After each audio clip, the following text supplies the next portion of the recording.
Hi you guys, it's Michelle, and if you're joining me, I am on day 12 of my 30-day Facebook Live challenge. So thank you for being here. Let me know in the comments below where you're tuning in from, and if you're watching the replay, just type replay in the comments below.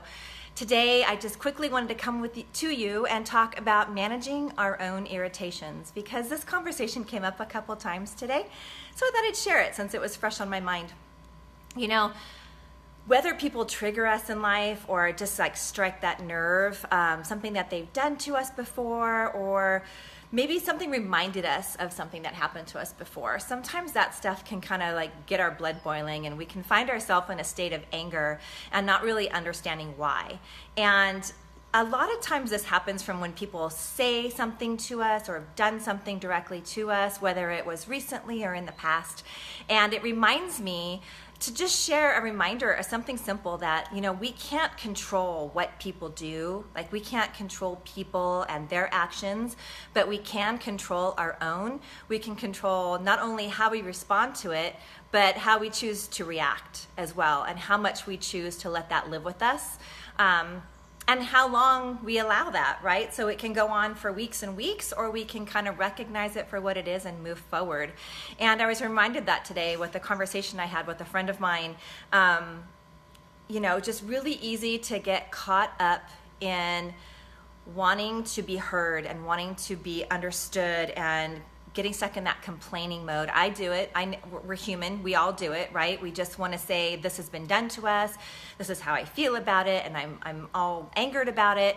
And honestly, like, we can stay there. We can make a choice to stay there, or we can take a look at what it is exactly and try to take a look at a 360-degree view of how to get through it better. You know, maybe that person was having a bad day. Maybe we just need to look at how that person was raised, and maybe some of their beliefs and some of their habits and patterns, and not so much condone the behavior, but understand that it's come from somewhere because they've learned it as a behavior. And that was so profound to me in my life recently when I went away on a coaching immersion.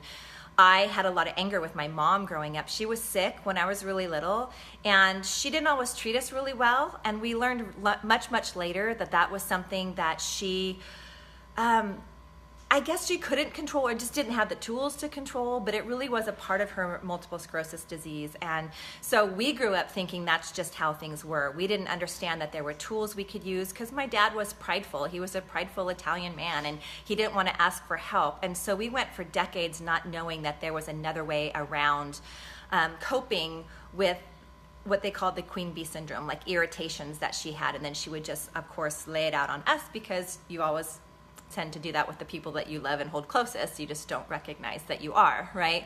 So for decades, we grew up with the belief of I wasn't enough, or I needed to do better, or I wasn't a good listener, or all the things that were kind of said to me along the way. And I never recognized in my entire 50 years of existence, or almost 50 years of existence, that the anger that I held from my mom, that I thought was normal and just going to be a part of something, even after she died, like, a lot of emotion came up, but there was so much attached to that anger that I hadn't fully let everything go until I went into my coaching immersion, and we were able to bring forward a perspective that I never took a look at. And so here's a person who would irritate me, and I never knew how to manage my irritation. So there was a lot of miscommunication, anger, pain, things that were said or weren't said, or made things mean, you know, how I made those responses and reactions mean, or what I festered and kept in my body and just sucked it up, right?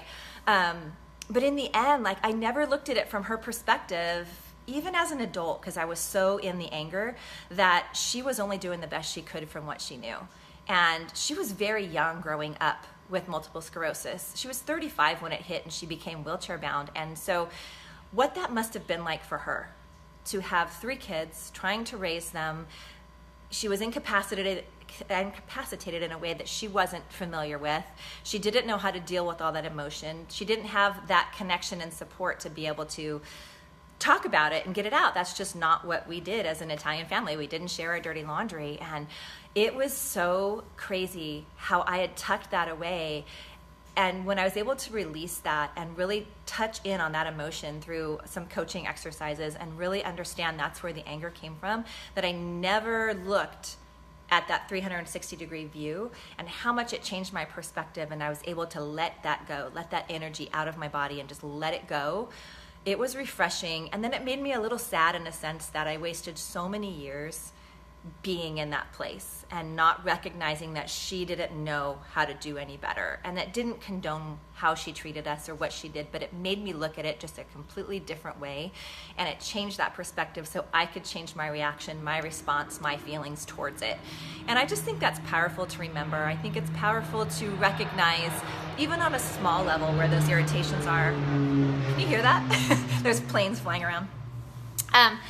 And I just wanted to bring that to you today in case that serves you, in case that helps you, get through that anger a little bit better and just take another look at where that might be coming from in terms of, hurt people hurt people. So if she grew up not knowing a better way, that's going to transpire down. And I knew that was true with me. And she just didn't know how to express that emotion. She didn't know how to change it around for herself. And I found some love and gratitude in the fact that I've been able to learn some skills to pass on to my kids so we could break that chain. So I just wanted to share that with you today. I know that it coming up in a couple different conversations today, it meant something to me to be able to share that. We all have different relationships. We all have our interactions. And even like on a small scale, like what's irritating you? What can you do about it? Is it something you can change within you? And maybe not rely so much on the judgment of that other person that we could let go of, whether it's getting your workout in a little bit later in the day because things didn't go as planned. That's where I'm at now. Like, what can I do about that? Do I stay irritated? Do I stay angered? Do I just give up? Or do I get back in there and make a new plan? So hopefully this serves you. Thank you for joining me on day 12. Put any comments below. And that's it. That's just the power of coaching. That's what I appreciate from it. That's why I'm so excited to work with clients and help them realize, because just that little bit of shift, that perspective, and knowing that we are at choice and we can change our environment, change our thought process, change our emotions around it is super powerful. So I hope you have a fantastic Monday night, and I'll catch you guys tomorrow.